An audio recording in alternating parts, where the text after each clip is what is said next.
So the original title of this episode was Scrum Masters making the org more effective.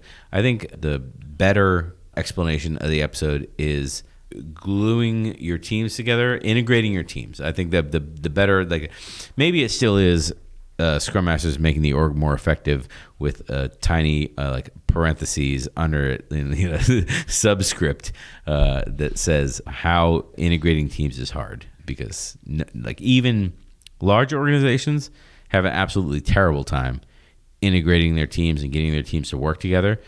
But even small organizations, when they're just trying to scale 3 teams, or not scale, but get 3 teams to work together, even that has difficulties, It's just when you get into a larger organization, you basically have teams of teams of teams. Potentially have 3 tiers. Who knows how many tiers, right? Sure. Hopefully your organization doesn't have your organizational segment, unit, whatever. Your piece of the organization doesn't have more than 150 people and Dunbar's number or whatever in it. So you're not trying to fight that, right? In addition to a bunch of other stuff, but potentially it could. Sure, depends on what you're building. Yeah, it depends on what you're building. Yeah, exactly. I figured that how teams work together is really the point of. I wanted to have an episode just talking about how teams work together, because even in teams with experienced Agile coaches, even in teams with Scrum Masters on every single team, they still have challenges. Yeah, they do. I think, at the end of the day, when you think about a single team working by themselves, as long as they're doing the basics right, there's very little that can go wrong. Sure, you can always, flex a little here and there and improve, but there comes a point where you're delivering consistently. But the minute you have another team, and I'm not even talking about scaling, right? When you're working with another team as a team that you're integrating with, because you're building something that leads to a common product perhaps, that's when the challenges happen. And it's largely, again, because we put this boundary around a team, and pretty much the focus is inward.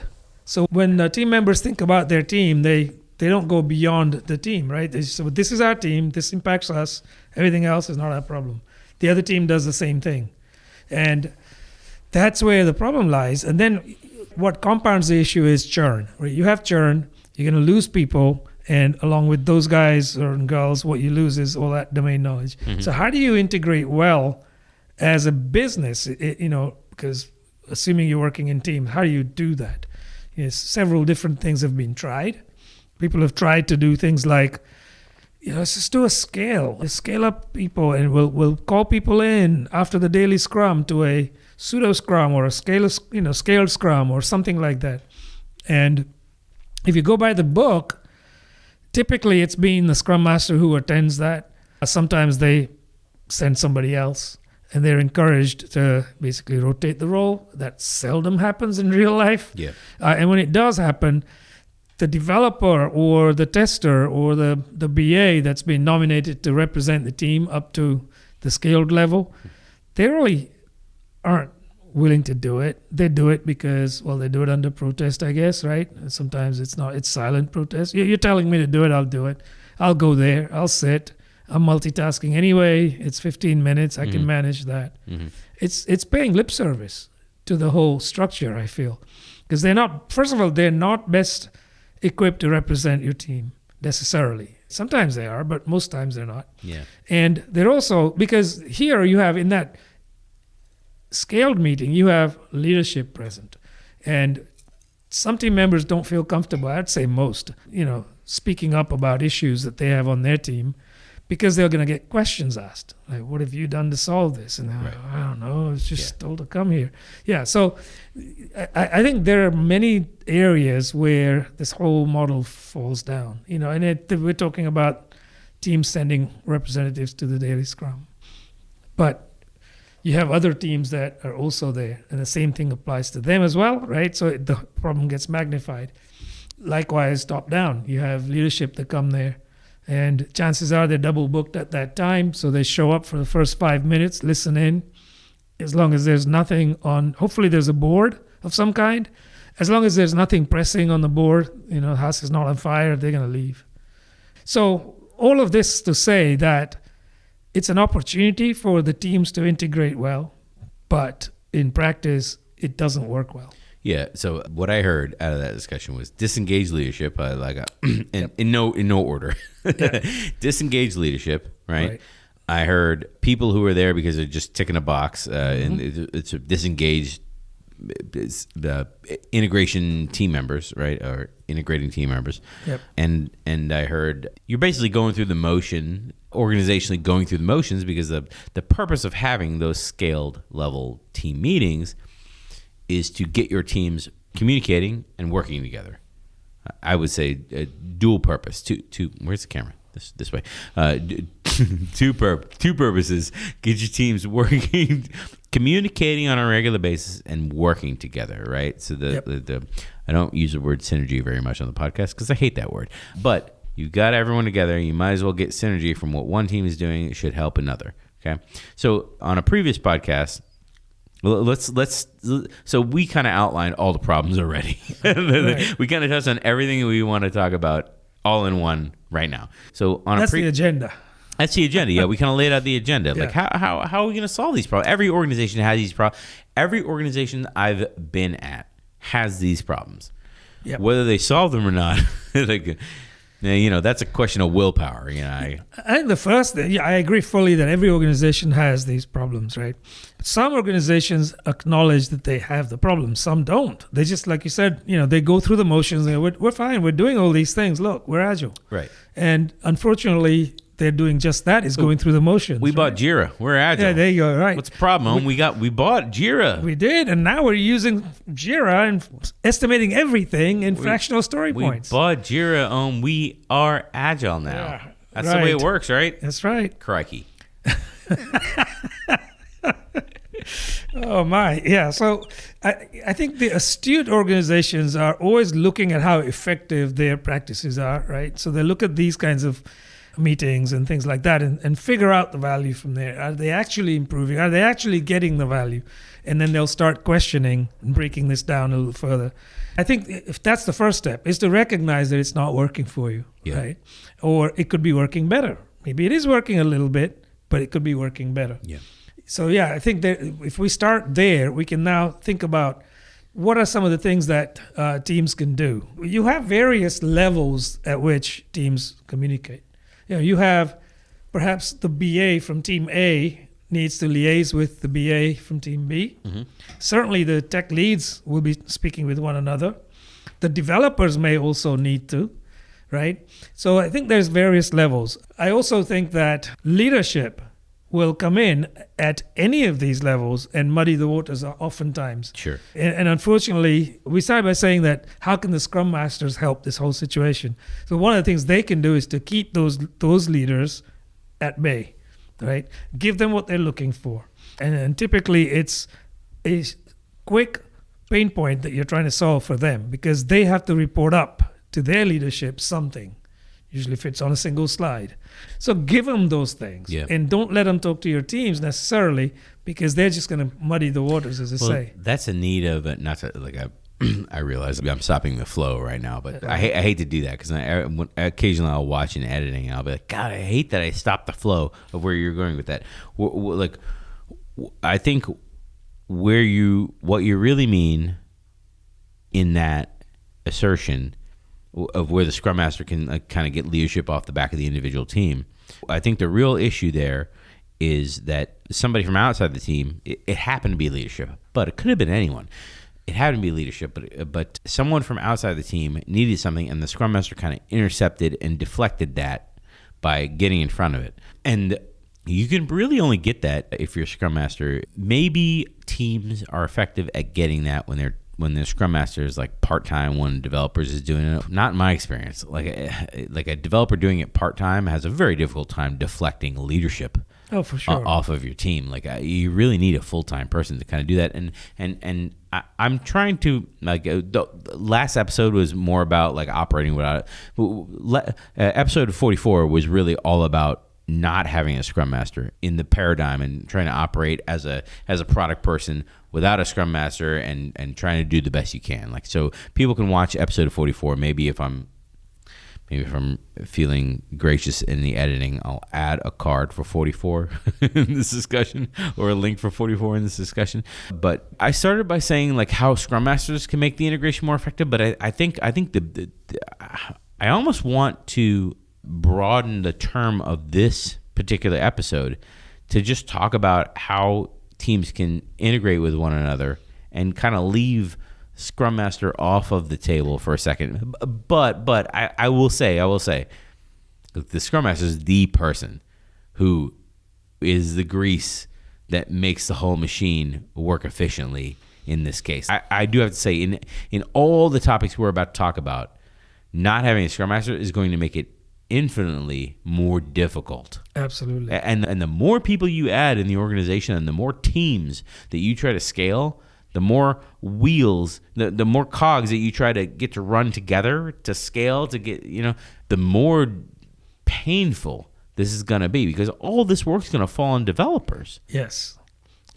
And they don't want it. They want to be left alone to develop, typically. And they're not good at this. They're not. It's not their forte. Absolutely. Yeah, I agree with you. So I think, in this episode, maybe we tackle this from more of an organizational standpoint. How can an organization get their teams to integrate well together? I think so, yeah. Yeah. I mean, some companies, and typically some of the larger companies, have gone through some motions in the past by rotating people from one team to another to go and understand how they're doing things over there, and then come back and bring that knowledge back. That's how I've seen it started. But there's different forms of that, right? One is to second somebody. So a person is on secondment to a team B from team A, and then they come back, and maybe somebody does it vice versa. That's one kind of technique that I've seen, I guess. And then the other one is a single person is identified by the team to go out and do that for every team that they're touching. So they will go from their team to another team, from that team to another team, etc. This is more of a sort of tour of duty type of model. And eventually they'll come back. But there's the issue of the passage of time. Like, I don't know how long they'll be gone for. Maybe a few months, maybe a few weeks. That's a long time where things are changing. It's not like they go away with a static impression of what there is. But by the time you get through team B and move on to the third team, then the reality on the ground has changed. And they're not even aware of it because they left their team. So how do you, that's, I think, a weakness of that model. Yeah. Right. And then the other model I've seen is different people rotate. So a person goes from team A to team B, spends some time there, comes back. And a different person goes from there to team C, does the same thing, and comes back.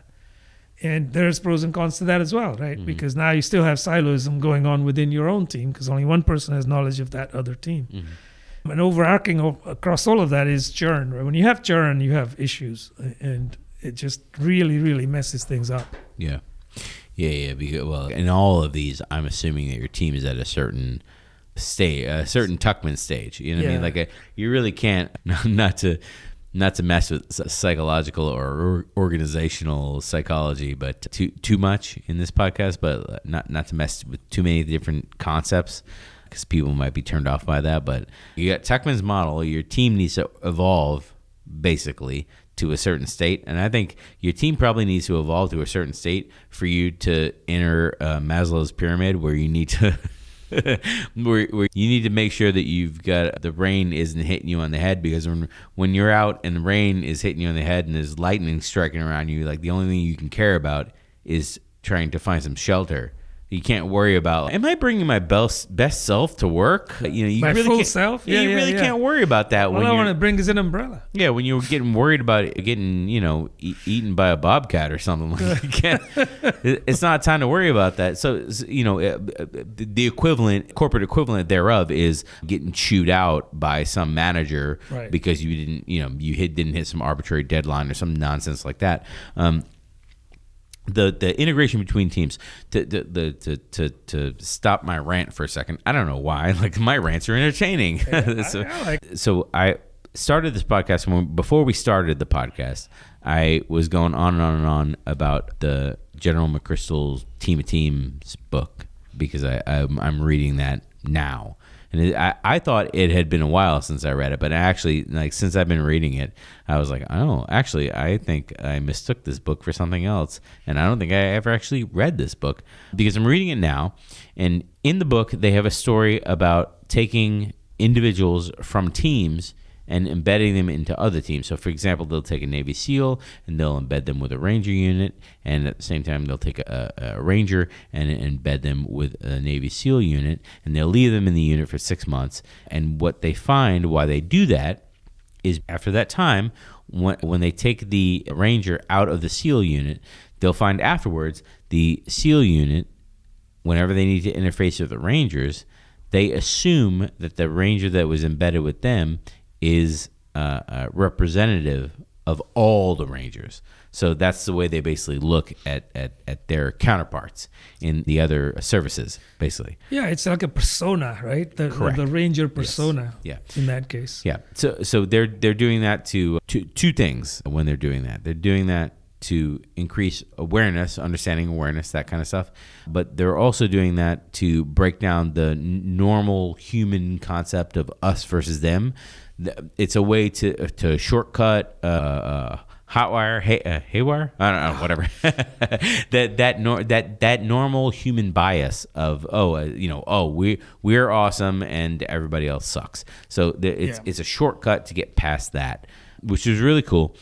The other example in the book is the general identifies situations where in his command, he needs to be effective at fighting the enemy.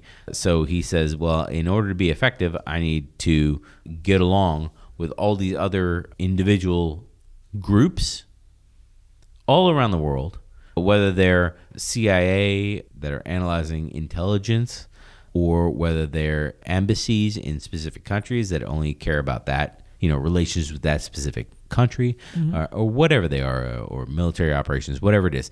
So he's taking people that he knows are successful in the realm of what he's doing, and he gives them the mission, and he embeds them in, and the example in the book is he sends them to an embassy. He embeds them in this embassy, and he says, okay, you're going to be my liaison in that embassy.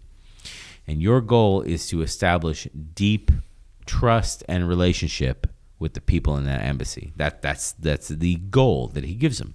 Okay. Well, how do you measure that?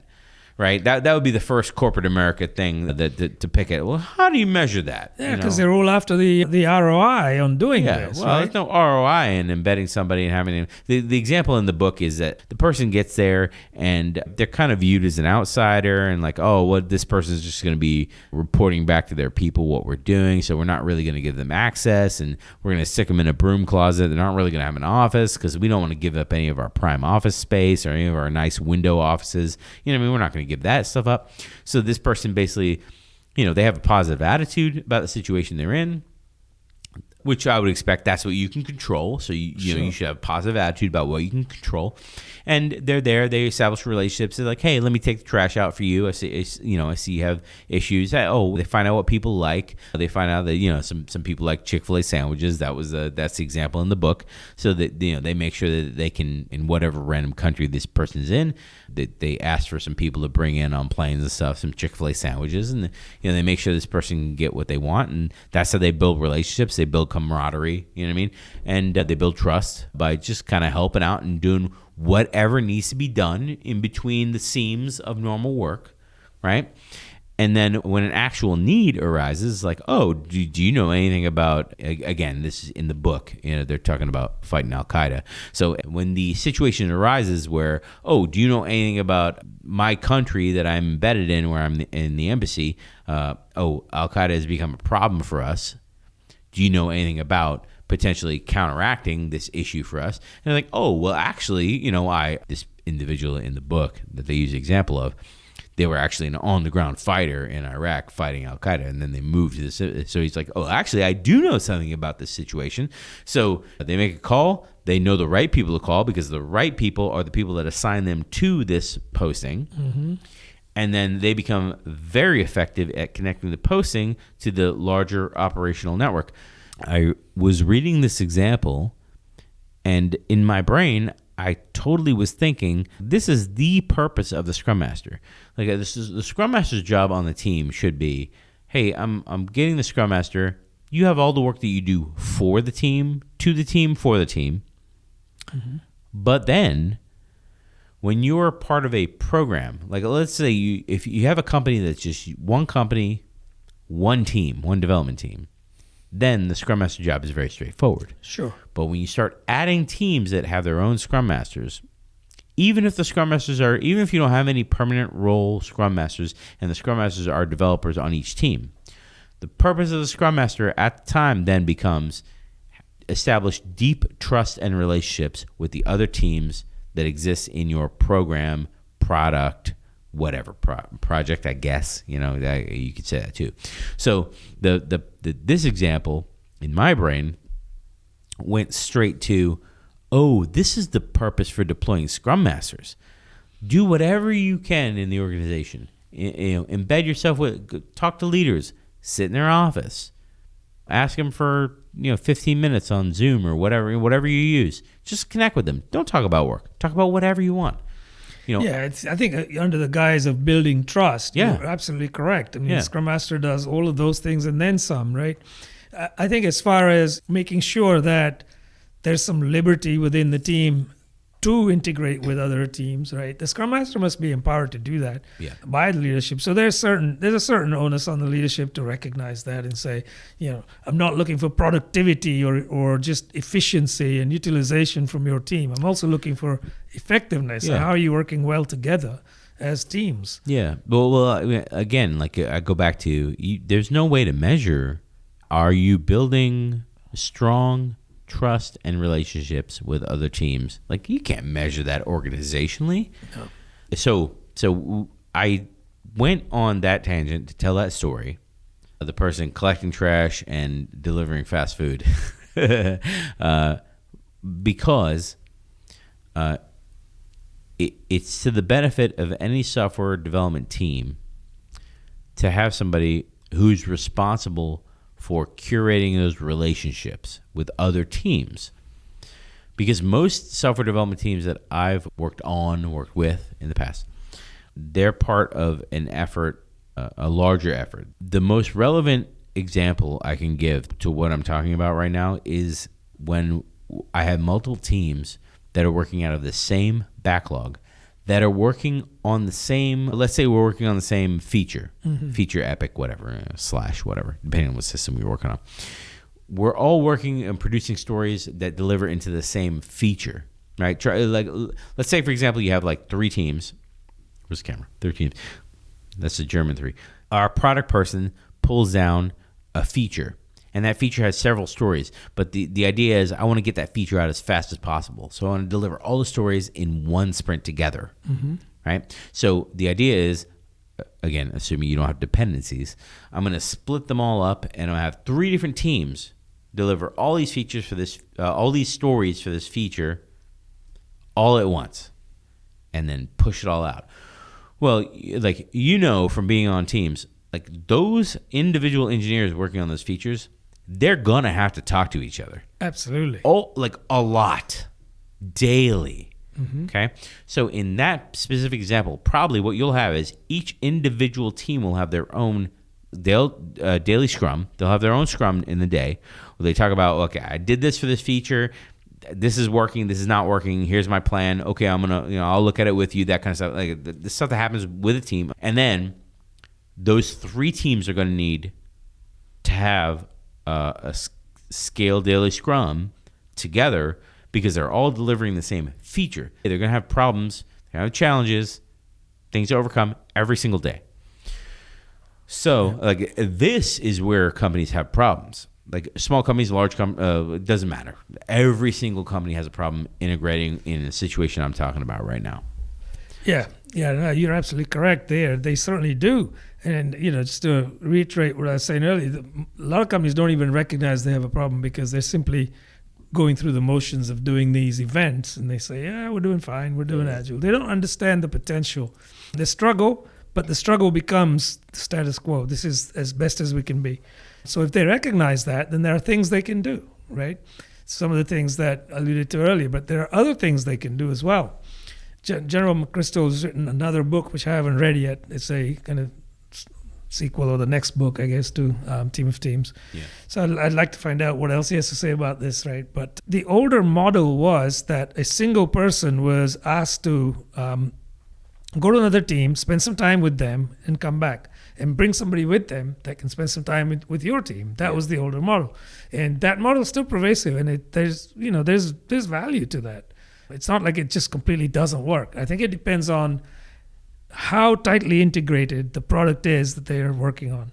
Because if it's just allied, if one team is building, let's say, just the microservices or something, and there are teams that do that apparently, and another team is working on the database side of things, and another mainly on the front end side of things. These are siloed, I grant you, but they have to speak to one another because the whole thing has to be integrated together.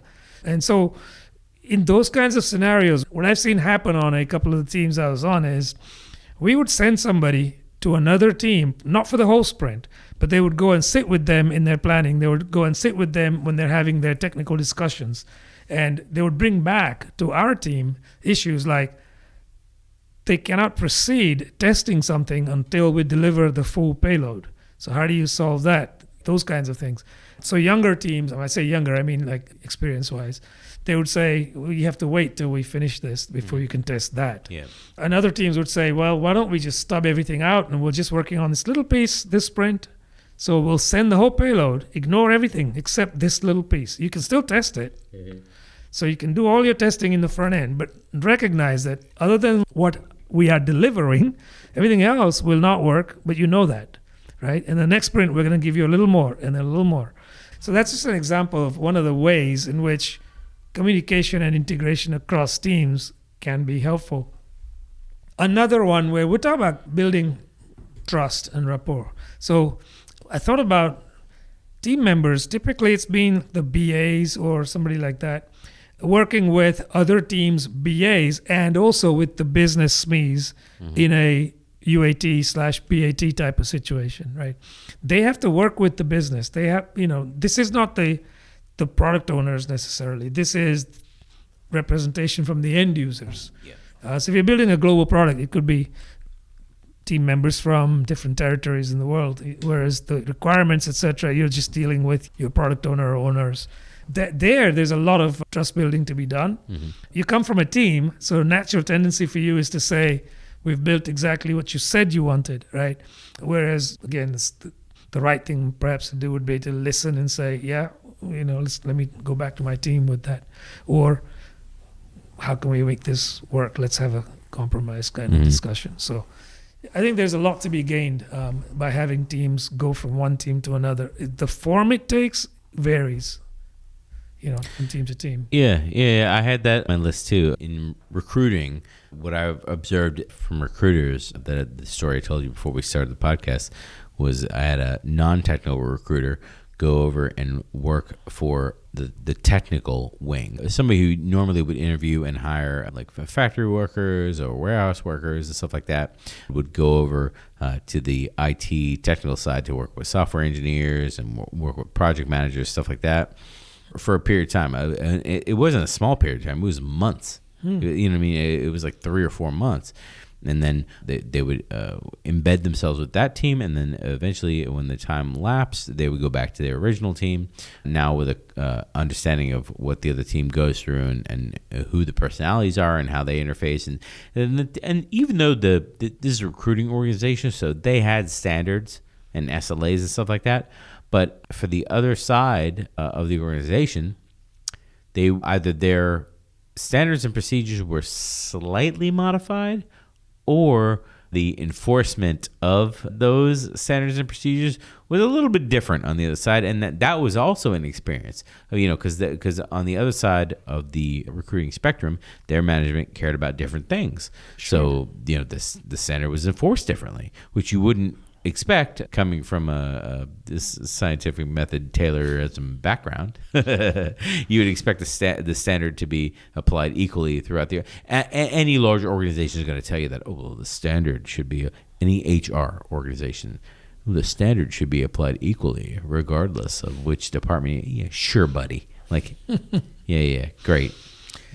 Yeah, I think one of the allied benefits, obviously, in that sort of situation is making those human contacts, right? Yeah. Because you then know which strings to pull. Yeah, that was a point in the Team of Teams book as well, which was you embed people with other teams that they otherwise normally wouldn't serve on, because then when the team has to interact with another team of those people, in the book it was embedding a Army Ranger in with a group of Navy SEALs, because in the field the SEALs will have to work with the Rangers, and then when the SEALs, because they had a Ranger embedded in their unit, working with them, living with them every day, when they had to work with the Rangers, they saw the Ranger that was embedded with them as representative of the entire segment of all Rangers. Mm-hmm. It kind of changed their bias going forward. And that changed the way they interacted. So the idea of temporarily moving people to other teams, letting them live there for a while, and then moving them back to their original team, that it has a lot of benefits. Awareness of the different ways of working, obviously meeting different people and understanding their perspective, broadening horizons, that kind of stuff, increasing efficiency in the way people work back and forth, if you want to get back to efficiency.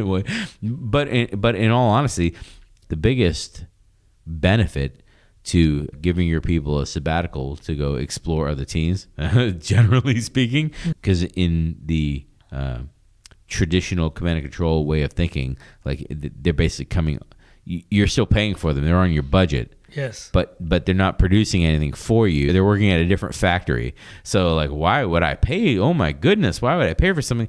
So the benefit of this is now they have a better understanding of how other teams work, so that integration is now much easier, and your entire organizational unit, your entire organization is now more effective when it comes to cross-team coordination, communication, operations, whatever you want to call it. Yeah, I think you're right. I think it builds greater cohesion, right, organizationally speaking, when you do that. Yeah. But you touched on something there. Why should I pay for somebody who's not delivering for my own team to go somewhere else, and we don't really know what they're doing over there, right? So I think, sometimes organizations will pick somebody who has been contributing the lowest value to their team and send them there. And you want to question that, because if somebody really is not empowered or are a junior person and you're just sending there because you think you're losing less productivity, if I can put it that way, right, by sending them, you're actually doing yourself a disservice, I think, because not only are they not the right person, they're probably themselves just frustrated because they're not empowered. They're sent there without clarity because they're not really aware. They don't have the depth of the domain knowledge they need. I mean, they're just not a senior person. So that's, I think, false economy from the perspective of the team sending that person. Yeah, I could easily see this from several different approaches. I could easily see this from who I send to bring it back to software development, for example. Who I send to the Scaled Daily Scrum, like, I send my Scrum Master because that's kind of their job, and I don't send anybody else. Right. Well, I mean, if you're working on a feature and you have somebody in your team who's, your top developer working on that feature, you probably should send the person who's most involved. Whoever it would hurt the most. That's what the book says. Right. Whoever it would hurt the most for you to send. You probably should send whoever it would hurt the most, because they're making the most progress on that feature. They're talking and integrating with other developers, and that's probably the person you should send along with your Scrum Master or whoever, depending on the meeting. I'm talking in the Scrum integration, Scaled Daily Scrum type of situation. But from the other perspective, from leadership down, like how many times from Scaled Daily Scrum have you seen leadership not show up to the Daily Scrum? Almost always, right? Or send the wrong person from leadership. That is far more pervasive than the opposite problem, in my opinion. Yeah, absolutely. I agree. Because again, they don't understand the value of them attending necessarily. They have other meetings on their calendar that they'd rather attend. So sometimes they, like you said, send the wrong person. Sometimes they don't show up at all, which actually most times they don't show up at all. And when they do show up, they will just sit for the first 2 or 3 minutes in the meeting and then take off. And if the meeting is using some sort of a board to refer to, incidents and things like that, tickets maybe, or whatever it is, risks, impediments, they look at the board and they don't see anything burning and they're gone. They're missing the point. It's 15 minutes typically, and maybe some things will come up later, even though they're not high risks or high impediments. They're useful things for them to know. I'll give you an example. So sometimes people will say, I don't have a burning risk, but I may be losing a person from my team, right? But if it's a cross-functional team, losing a person is always a bad thing, but it's not necessarily the end of the world, right? But for a leader to listen to that is informative, because they can now see that you've got churn, people are leaving, or the other side of it is they can start being proactive on the onboarding recruiting front, right? So there are many benefits for them to just listen. They're also listening for what's not said as well, right? Especially if they can see people. It's the unspoken word. Like, who's frustrated? They're not going to say anything because, leadership's present in the room, right? Or virtual room.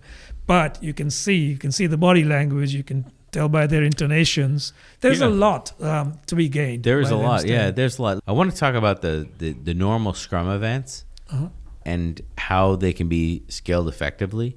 Not scaled effectively. How the integration between teams operates effectively for each different event. Maybe kind of just we'll take maybe like 30 seconds to go through each event. Yeah, sure. But I want to separate that for a second between the leadership approach when they're just punching a clock, or when they're not really listening, or they're not really coming away with takeaways from those meetings. Like the point of leadership coming to those meetings is they should have takeaways of things that I have to resolve. Like what you brought up is if I have a lot of churn on my teams, like I as leadership need to deal with something. Ooh, that was my Captain Kirk. I as leadership need to deal with something on my teams to resolve the issue, so it's less of an impediment for my teams. Like I feel there are multiple things at play in that situation. One of which, again, just my opinion, one of which is like the Scrum Masters need to be champions who are bringing those items up. It also depends on what model you're rolling with, because if you're rolling with like Scrum at scale, like the Scrum has a wheel and product has a wheel, and it would be really nice if the escalation in both those wheels, the same things were kind of heard. Is like, look, our team is changing a lot in the Scrum wheel. Our team's changing a lot. Like our velocity is dipping, yes, but it's normal. It's expected because we changed this team member, whatever. And that kind of works its way up the Scrum wheel, up to the leadership on the Scrum wheel. And at the same time, on product side, it's like, these are the things we're working on. It's a little slower than we expected. That we wanted to be here. We want to do whatever. But there's a lot of churn in our organization. I know the Scrum Masters are looking into it, but I'm just alerting you. If we continue with whatever who knows what we're doing. Maybe they're investing more money into legacy stuff, and developers don't like that. There could be a million things. Sure. But the idea is it's escalating up both chains to leadership. So two different. Again, if your organization is using Scrum at scale correctly, two different pieces of the leadership are hearing the same thing from two different wings of the teams. So now they can kind of coordinate and be like, oh, what are we really doing here? Is the money we're putting in really right? Is it being most effective? What can we do? And leadership has a takeaway from both of those. If you weren't using Scrum at scale, I don't know what else you would be using. But anyway, regardless, if you're scaling and integrating between teams, then the things that the teams need help with, eventually you'll get to leadership at some point, and the teams will say, we need help with this. And then leadership will have a takeaway, rather than leadership showing up to say, I just wanted to hear what your status is.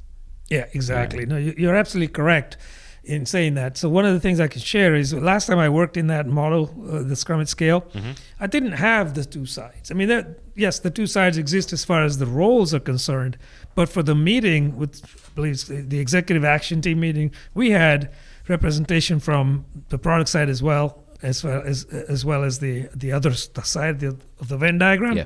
One meeting, everybody's in there, and when the Scrum Master says they have an issue with churn, the product owner and the chief product owner and the leadership, they hear that, and they can collectively say, well, what can we do to help? Right. And in one meeting, quickly, you can arrive at some sort of a takeaway that somebody has, right? But yeah, you're right. If you're not following that model, then you're probably just muddling through, and you've got labels on your meetings, basically, that mean nothing, right?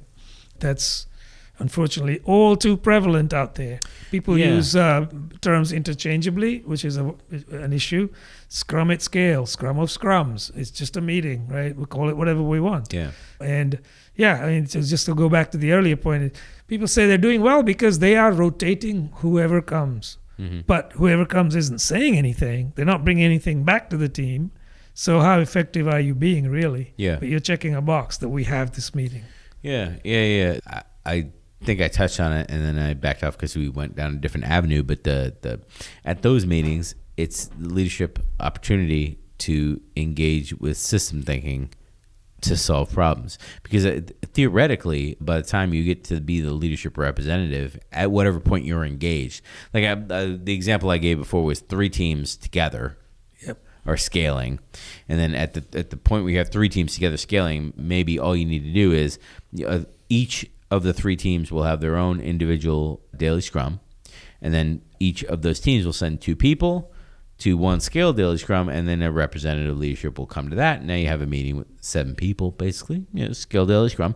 This is what each of the teams are working on. We're coordinating to knock this feature out or whatever. Maybe you're doing scaling scrum by just scaling scrum rather than any kind of model. Mm-hmm. You're just saying, well, each team's going to send 2 people, and then maybe you keep it the same. I don't know. I'm just throwing random ideas out. Maybe you keep it the same. Maybe every sprint you elect a different person, or maybe it's a product person and something else. I don't know.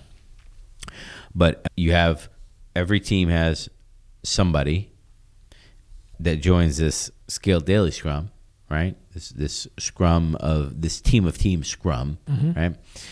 Where you have the representative leadership. Like at very small companies I've been at, it's been very easy to say, well, I've got my 3 development teams or 5 development teams. Another company I was at had 5 development teams.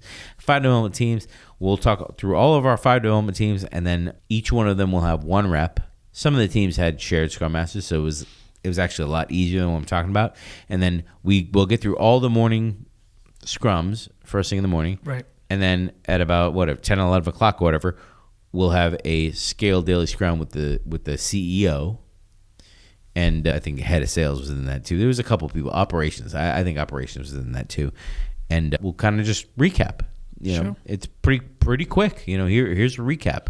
We're working on this. We need this. We have these questions or whatever. Sometimes stuff will bubble up. A lot of times it wouldn't. And when it wouldn't, the call would be 7-8 minutes. Yeah. And then done. Because it was more of sending through the organization awareness of what the team's challenges were and how they were choosing to get over them, more than it was status, or more than it was trying to reshape our priorities and stuff like that. But occasionally that would happen. And that's fine. That's the purpose of it, right? So we synchronize. But all too often, though, it becomes a status meeting, because you think about the interface between leadership and the teams, especially when the product owner is there as well. Yeah. That's the event. So that's when they start asking questions about status. And now you've already derailed when that happens. Yeah. Right? Yeah. Well, where I try to keep the effectiveness of that meeting going was I tried for the conversation to be a 2-way. So I want to know what sales is trying to sell. I want to know what else we're engaged in that might come up and change the team's priorities. This is at like startup level companies. So startup level companies, like it's pretty regular to have some burning issue that comes in and derails what the team is working on. Sure. And that's fine. It's a normal thing. But I want to know about it as soon as possible. And with the touch point every day, like there's not much quicker than you could ask for. Right. So, but having a effectively engaged individual from leadership in those meetings, I could very easily see where leadership would just be like, oh, I'm either not showing up, because I don't care about hearing status. You'll email me or you'll ping me on Instant Messenger or whatever when there's a problem, right? So I'm just not going to show up and save my time. Completely understand that. Or a leadership individual who is not on board with systems thinking in any way, shape, or form. So they don't think it's important for them to get their arms around everything that's happening. I could get that too. I could understand that too. Because systems thinking and leadership is something you need to invest time to learn. It's not something that is taught. No, it isn't. Absolutely right. Especially when you think about those leaders got into their positions over time, and some of these concepts are reasonably new. Even the concepts may not be that new. It's just their application in business is new. Like systems thinking, for instance. Yeah. Well, we got into this topic because my idea was the integrating between teams and increasing communication between teams. Like when a developer has a problem and they need to talk to somebody on another team. This happens a lot when you get into legacy code. I got to talk to this other developer on this other team because they know that part of the code. But it could happen in shared services too, where, the DevOps, we only have one DevOps engineer for our 3 teams, and he sits on this team and I need his time. Right. That would be a good example as well. That's kind of why I wanted to have this discussion. The only thing we didn't get through is scaled sprint events, kind of touching each one. Like, what does a scaled planning look like? What does a scaled retro look like? But we can talk about that. The reason I wanted to get through these is because a lot of companies that I've been at, I know that when it comes to communication between teams and the integration between teams and how they work together, even if it's a small company, large company, it doesn't really matter. It is a pain for everybody. Absolutely, it is. Do you want to go through each event to talk about? It wouldn't take long if you wanted to. I don't think it'll take long at all. Yeah. Well, we talked about scaled daily Scrum, so that's probably the easiest one. We probably beat to death already. Yeah, I say so. The scaled daily Scrum. I don't want to look at it from the perspective of what does it look like at scale. I want to look at it from the perspective of what does it look like when optimum integration is happening? Right. Yeah, so a couple of different ideas there, right? So one is, obviously everybody's aware of what a normal team Scrum looks like, and another team has theirs, etc. So at a very base level, what about sending one of your team members to the other team's daily Scrum? And vice versa. Only from the perspective of understanding what they're working on, what blockers they're having, etc., right? And bringing it back to your team. They do the same thing. So that, you don't even have to scale for that. It's just 2 teams or 3 teams or 5 teams. You just send somebody to another team. Yeah. And the next day, somebody else from your team goes to another team, just for awareness. I think that's very useful.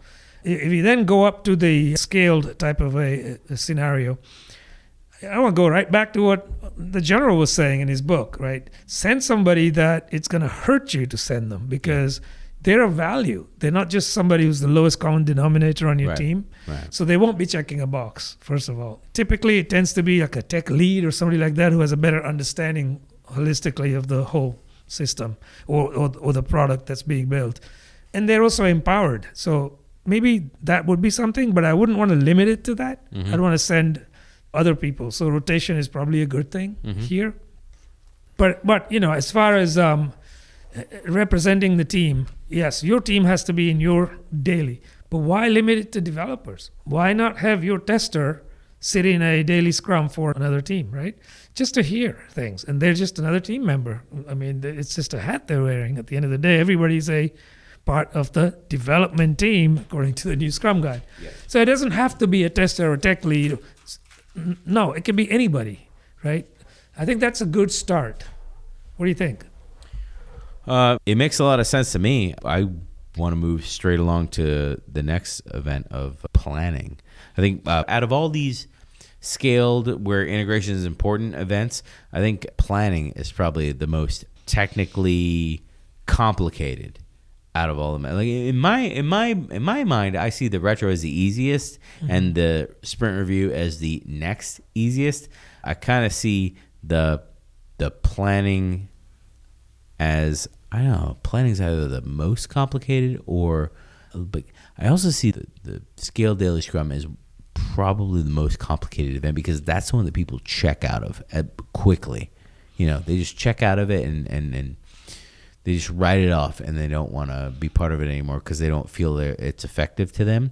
But I feel that probably encapsulates the whole purpose of this entire podcast, which is the Scrum Masters embedding in the organizations, especially with these people that are checked out, to say, hey, what can I do to make this event more effective for you? Right. Like that personal concierge level attention, of what can I do to make this? Because, that's a pretty direct question to ask someone like, hey, are you getting value out of the Scale Daily Scrum?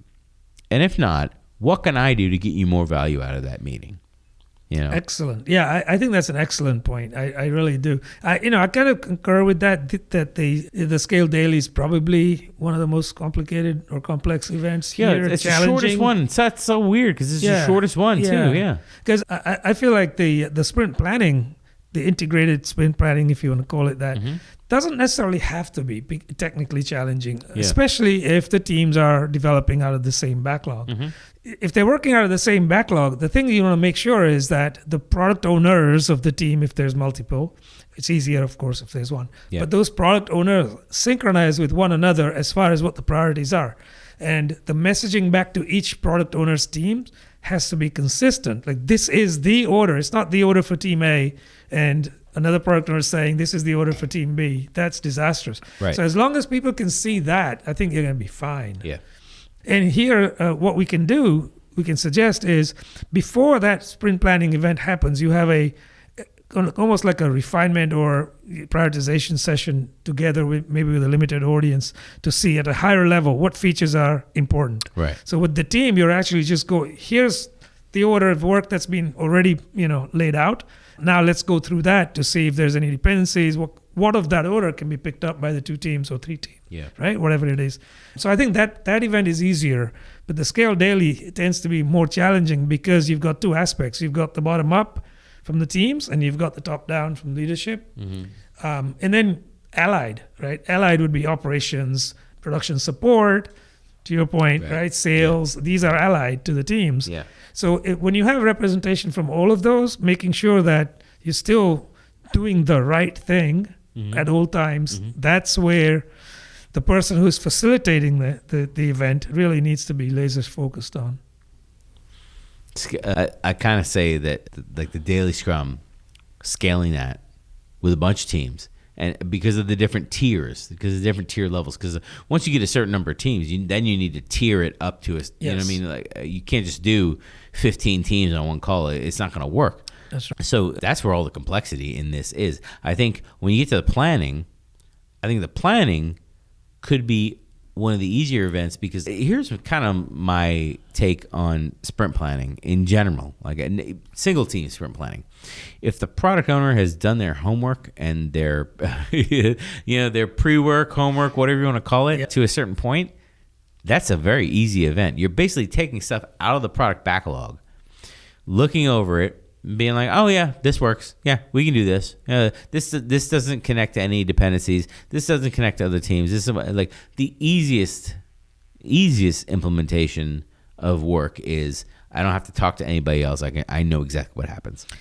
Yeah, absolutely correct. And so the opposite end of the spectrum is the product owners haven't done their due diligence, right? And you get into this big room planning. No amount of red string is going to do you any good. No. You'll be there for days. Well, the red string's not going to help you. It's just going to tell you that, oh, I've got this is dependent on whatever. But then you still have to go communicate. You have to negotiate. Yeah. Like the red string really is I mean, ideally you should concentrate on figuring out how to cut that red string, but this is not the episode for that. No. No, there will be one though, rest assured. Yeah, I think so. Imagine if they've done their due diligence though ahead of time and they go into something like this. It's not a surprise with one another, at least as far as the product owners are concerned. They've already synchronized ahead of time. So now the messaging to the teams is, here's a common consensus on what we need to build. And this is what we'd like to see ideally. Here's our 1, 2, 3, 4, 5, 6, whatever it is, right? Yeah. And the teams can look at that. Somebody from the team might say, We can't do number 5 because, okay, listen to them and make that adjustment. You shouldn't be there long, right?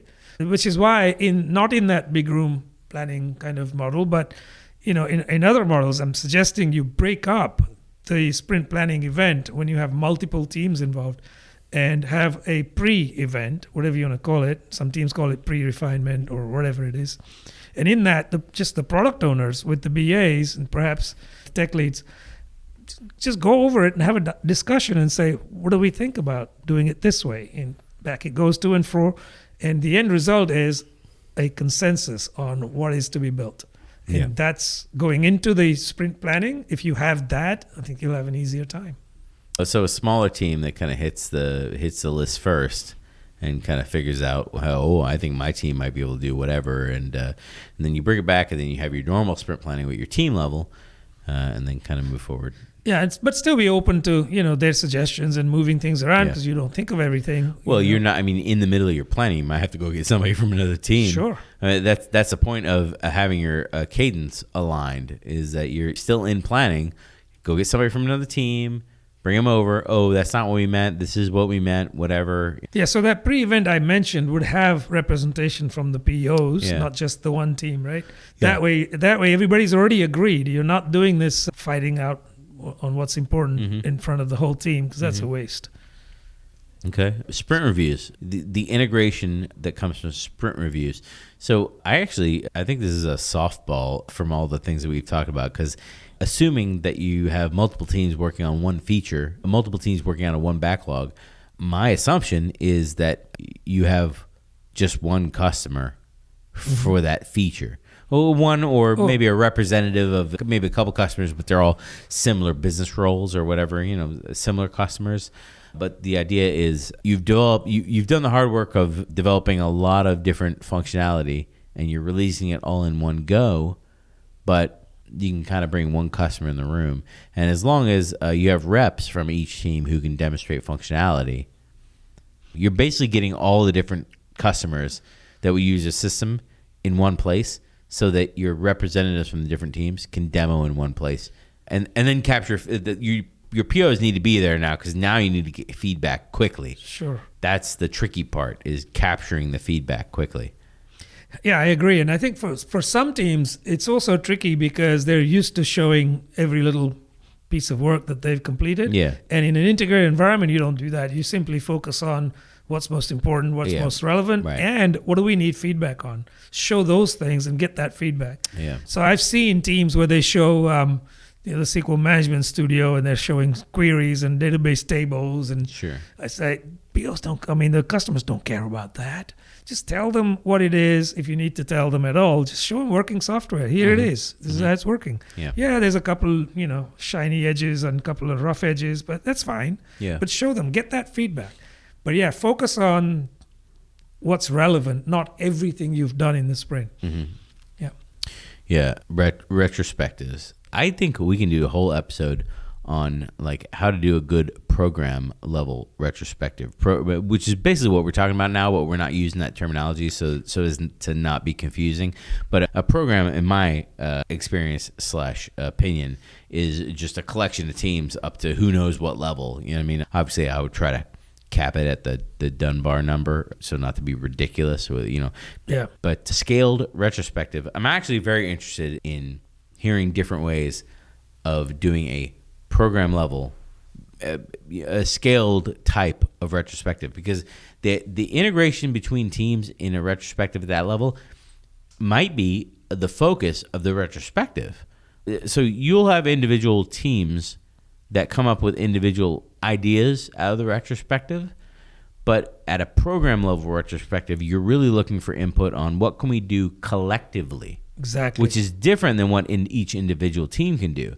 So the format for the retrospective is different. Why I rank this as my easiest on the least complicated, I guess, on my perspective, is because it's all internal to the company users. That's why I kind of rank this down. That's the only reason. Not because it's easy. I don't think corralling a bunch of people with this real nebulous agenda, I do not think is easy in any way, shape. Because you need to get buy-in too. You need leadership in this retrospective because they're part of the program. You need all the individual teams to come and contribute.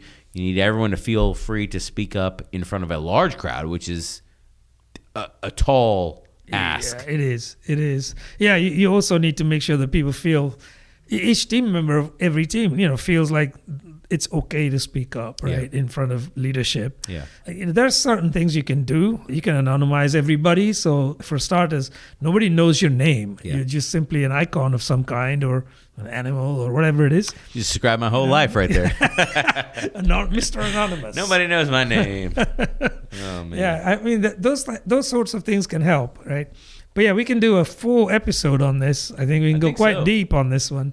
Where a lot of the program retros go wrong is they tend to, the person who is facilitating that retro typically comes from one of the teams. Yep. Or he's a program, or she is a program level PMO type of person. So in that case, they're not vested in any of the teams.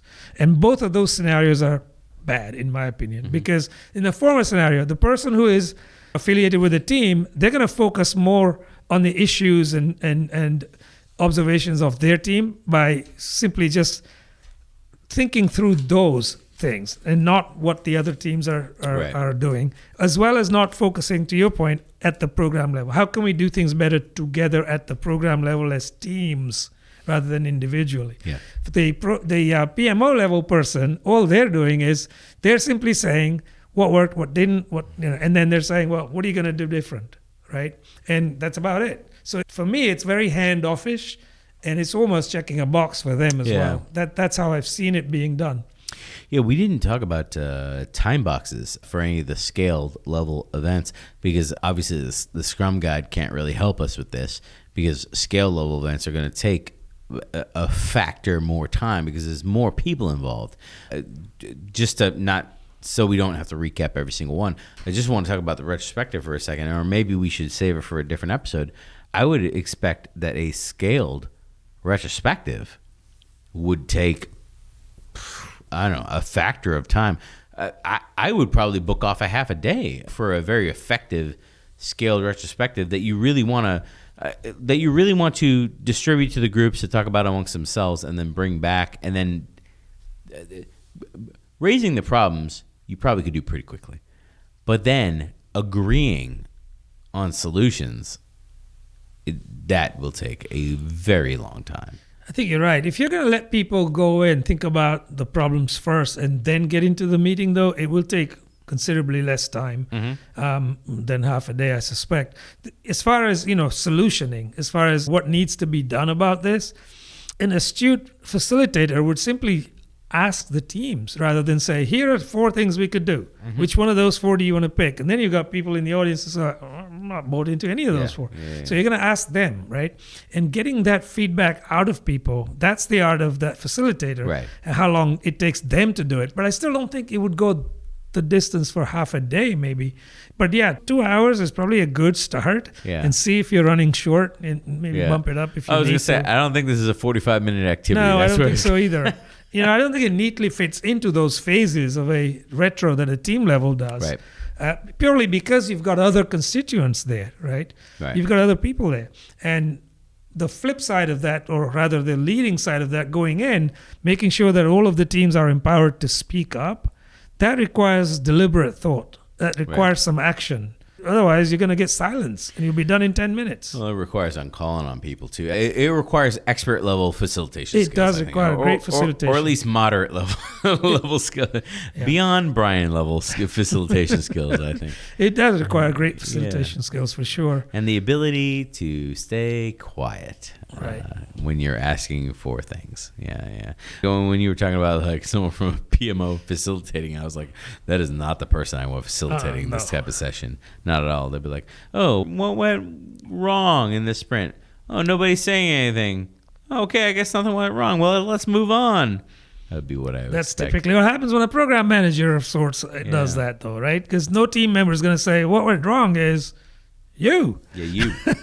Yeah, your traditional budgeting and HR practices is sabotaging our agile bubble. Right. Yeah, I don't expect that comment would be very well received either in that environment. It should just be an external facilitator wherever possible. Someone who's not vested on any team or the PMO, just somebody completely neutral, ideally. Mm-hmm. And if it's not that, and I have a couple of tricks I'll share in the next video we do about retros. That's a slight teaser. Yeah. But yeah, definitely. Yeah, we is interesting because we talked about the story that we talked about earlier about from the Team of Teams book about the person who was deployed as a liaison who basically took out the trash and got people fast food and stuff like that until they could become effective. Basically, they were spending that time obviously not doing nothing. They were building relationships, and on each team, you have an embedded person whose job is to help the team, block the team, do whatever normal Scrum Master jobs. But also that person's job, the unspoken thing, that person's job is to extend relationships to other teams. In order for that team to be more effective throughout the organization, using this person as a conduit to build those relationships. And again, that is where I feel we come back a lot of times to where organizations don't have Scrum Masters because there's no way to quantify that in an organization with dollar bills. You're right. It's hard to put an ROI number on that, but that is an absolutely critical aspect, I believe, because you not only know who to contact, who to call, and which strings to pull. Without that, all that red tape ensues that's usually present anyway, right. And it's going to be just that much more inertia for you to break through, your team to break through. Unnecessary, totally. Again, this is kind of my take on having a developer, air quotes, play the role part-time of the Scrum Master on the team, is they're only going to do the minimum required of a Scrum. They run the Scrum facilitate the Scrum events, schedule Scrum meetings, whatever needs to happen, and then go back to being a developer as much as they can. Quite rightly too, though, right? Because that's what drives them. No, that's their job. Yeah. Well, you make a good point. That is what they get measured on.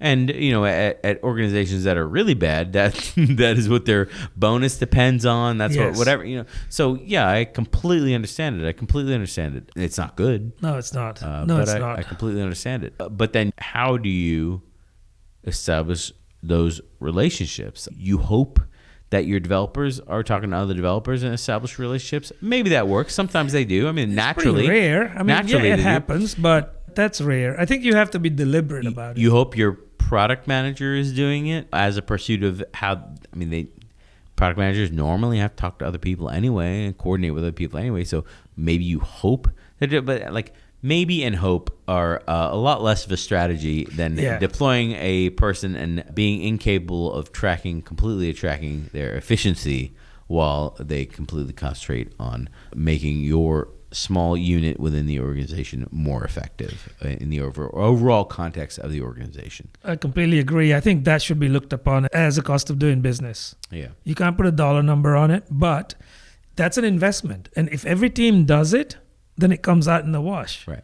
So while bean counters may not like it because they're not able to say how much productivity or utilization or however they're measuring individual measurements, right. They need to go away from that and think more about a team-based measurement.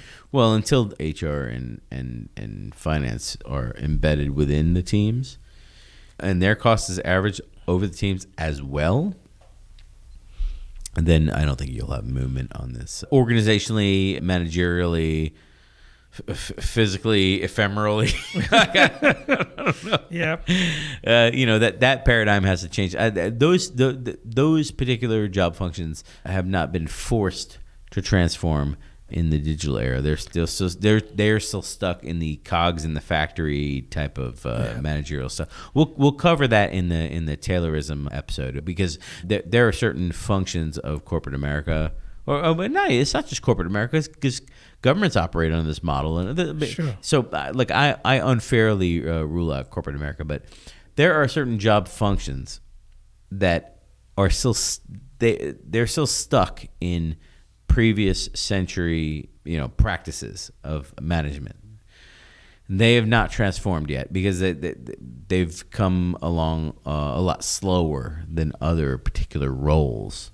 Yep. But, who knows? I don't know. Maybe two people not from inside finance and HR. Maybe we should start pushing to build a community of Agile in finance and HR. There's some pockets out there that are doing that. So maybe we could join forces with them. Maybe. Yeah. I mean, maybe we just come up with like a half a dozen examples of this is how you work right now. And then here's a half a dozen examples of this is how you could be working. Yeah, I mean, there are examples we can take from actual companies that are working in this new way, right? They're more, holocratic, etc. They're less mechanistic in their structure. Yeah. Maybe we can cite those and say, what do you think? Yeah. And have a discussion around that. Yeah. That would be cool. I think so. I think like we've been hammering at this for a few episodes now, so I think it's rapidly approaching the time where we need to just get over ourselves and start sending out some invites and see who we get, because nobody else is tackling this that I see, that's visible to me anyway. I mean, right. maybe I have no idea what I'm talking about. I'm not seeing it out there, and I haven't been looking necessarily for it, but I haven't come across it. Let me put it that way. Yeah, I've been looking, but kind of only out of the corner of my eye looking. Sure. I've not really put out and broadcast to all my connections or whatever that like, hey, I really want to know more about this particular subject. All right. Well, that's this podcast, which is all about integrations between teams. And I sort of started with I see the Scrum Master as the person who can full-time deploy into your organization to improve that integration between teams. They typically have the skill sets needed, right? But it could really be anybody when you think about it. It could be anyone, yeah. But more likely to be the Scrum Master, to your point. Yeah, and for those organizations that don't have Scrum Masters, it's going to have to be somebody else. Right. Like who that is, I don't know. I can't help you. No, and then they have their challenge cut out for them, because the reason why they don't have a Scrum Master is because they possibly don't see the value in one. Yeah. So if they don't see the value in a Scrum Master, they're not likely to let somebody else play the role other than what they're doing, like a dev or QA. So they have their challenges for sure. Some of those people would like to, let us know. We can get them on the podcast. That would be nice. So get in touch. Yeah. All right. Thanks for staying the distance with us. Don't forget the subscribe button. Like and subscribe. I'm going to use my radio voice again. All right. Batman says subscribe.